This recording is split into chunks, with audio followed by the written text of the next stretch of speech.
नमस्ते। यस्तो छ यार ढुङ्गाको आकृति ल केटा। आज चाहिँ म हलेसी छु होइन, तर अब यतिखेर दर्शन गर्ने समय त छैन, तर बिहान भोलि बिहान दर्शन।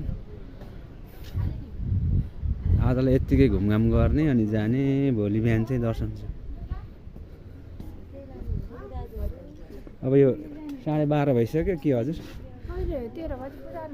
भोलि बिहान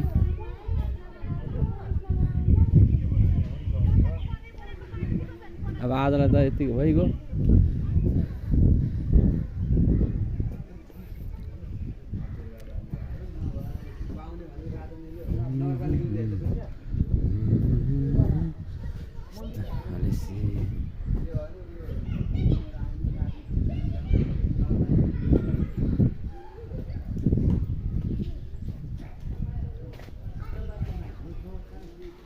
हलेसी मेन गेट।